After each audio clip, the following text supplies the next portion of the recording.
There are some crazy rumors going around about the new Saw film. Let's get into it. What's your favorite scary movie? Amen. We'll tear your soul apart. Allow Pennywise to dance you now. We're gonna get you. Oh, not on the beat! God, don't do that. And sometimes dead is better. Hey everybody, what's up? KillJoy Jake here, and instead of having friends, I have horror movies. Today, we have a kind of an update on Saw X, talking about some rumors and some stuff that Josh Stolberg, the writer of the next Saw film, kinda confirmed on Twitter. We're gonna talk about all this in just a second, but first, I'm gonna need y'all to like this video, and if you're new here, please subscribe to help this page grow. We're nearly at 10,000 subscribers, everybody. That's gonna be a really exciting little celebration that we're gonna do. I'm gonna do a live stream. We're gonna pop some champagne. I can't do that on a live stream, so it'll be fake champagne, but you get what I'm saying. One more thing I want to selflessly promote that I'm currently working on, and then we will get into the update, is I am running a Kickstarter campaign for a Scream fan film. It's a Scream movie from the perspective of the killers this time around. It's a really interesting and different take on the typical Scream formula. If you guys want to see that movie, we only have like 4 days to get it funded. We're nearly there too. We're nearly at like 90% of the goal, so if you can help us out, the link for that will be in the description below. All right, moving into this update. Saw X, there's been a bunch of rumors about the film going around lately about how the movie could take place between Saws 2 and 3 and will follow John Kramer in like a side story that happens sometime between those two movies. Now, personally, I would love for that to be true, but it is a rumor. I want to make that very clear. That is not confirmed at this time, but writer Josh Stolberg, who has been very vocal over on Twitter about the new film, expressing how excited he is about this script, recently put out a tweet kinda somewhat confirming that. I mean, not like directly. He's not out here saying like, oh yeah, this is definitely happening. But here's what Stolberg said directly in a tweet when a fan asked him if this was true. Stolberg says, "I can't comment on anything that hasn't been officially announced by Twisted Pictures or Lionsgate. What I can tell you is that this is my favorite script of the 3 Saw movies I've written." So that's not really confirming it, but like if I wasn't allowed to confirm something really excited that I wanted to talk about, that's probably the way I would say it. So I'm not trying to put words in the guy's mouth. I'm not trying to say that this is confirmed or it's not, but like I would say it's likely. There we go. That's a good way to say it. It's likely that John Kramer, Tobin Bell will be back for the new Saw film, and it will be some kind of prequel movie. Not really a prequel, but like sort of. I know a lot of people don't love the last 2 Saw movies. They have problems. I mean, I'm not going to come out here and say that they don't. I'm a massive Josh Stolberg defender. The guy has written a lot of movies that I really enjoy that are unfortunately critically panned. Listen, this is going to sound like crazy, and I'm probably going to get like crucified at the stake for saying this, but I actually effing love Good Luck Chuck. It's this little comedy movie starring Dane Cook. So I know immediately people are like, what? Like that doesn't sound good. But listen, I really like it. I'm not the biggest, like, I'm not really a Dane Cook defender, but I like Good Luck Chuck. He's also in some other movies that I really enjoy. And honestly, it's a really fun comedy movie. Stolberg also has written some other great horror movies that I really like and are unfortunately critically panned. Piranha 3D. I'm constantly talking about that on here. It's one of my favorite like water-based horror movies. Sorority Row is a great little slasher flick, very much in the same vein as like I Know What You Did Last Summer. I really enjoy that film, and it has like a super low Rotten Tomatoes score.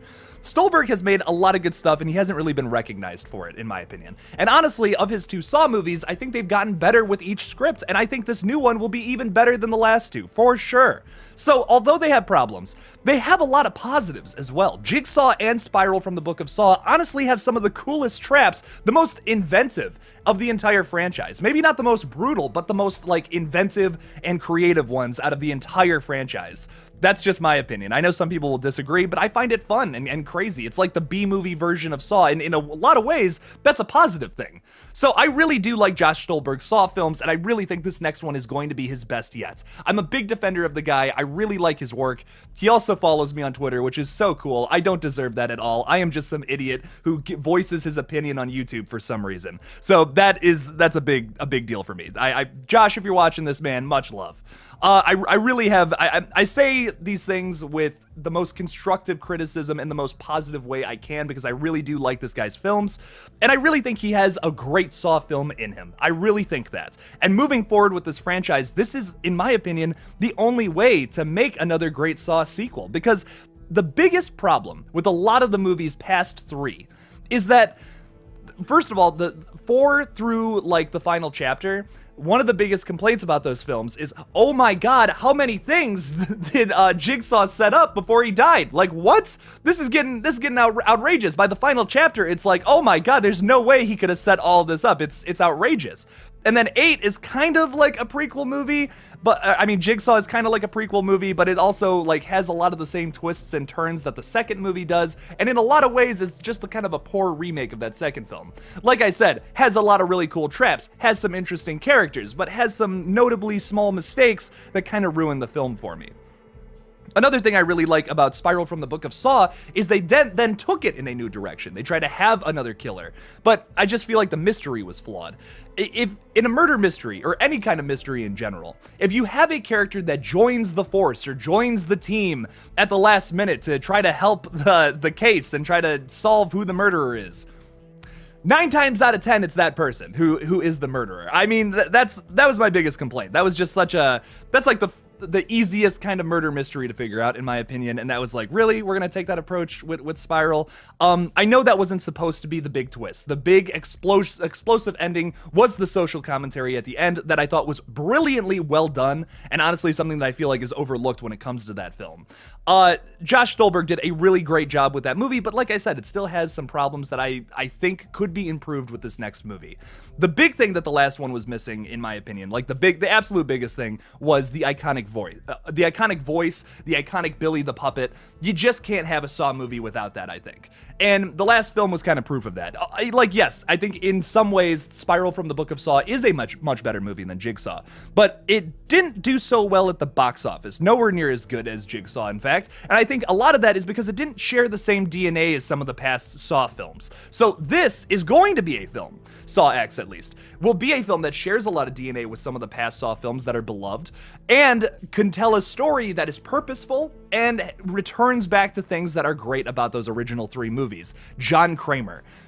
He's just an amazingly written character, and like to have Tobin Bell back for this new movie in a role that's not just a little cameo thing at the end like in Jigsaw, I think it would be really positive. It would make for a really much more interesting Saw film that a lot more people will be into.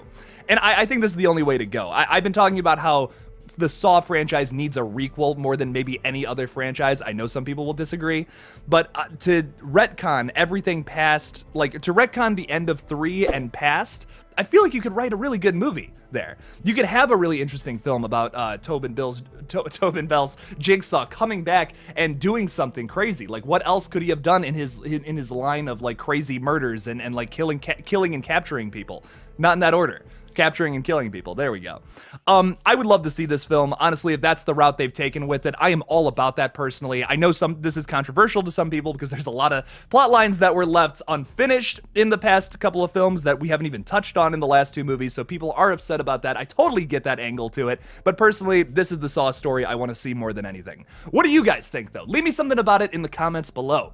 Thank you all so much for watching this little Saw X update, sort of, more of a theory more than anything. Like I said, I want to reiterate this. It's not confirmed that Tobin Bell will be back in Saw X, or if that's even going to be the plot, but from what Josh Stolberg is saying on Twitter, if I was a betting man, I would bank on it. So thank you all again for watching this new Saw X update. Don't forget to like this video, subscribe if you're new here. I would greatly appreciate that. I'll keep you updated on a bunch of brand new horror movies coming out sometime in the near future.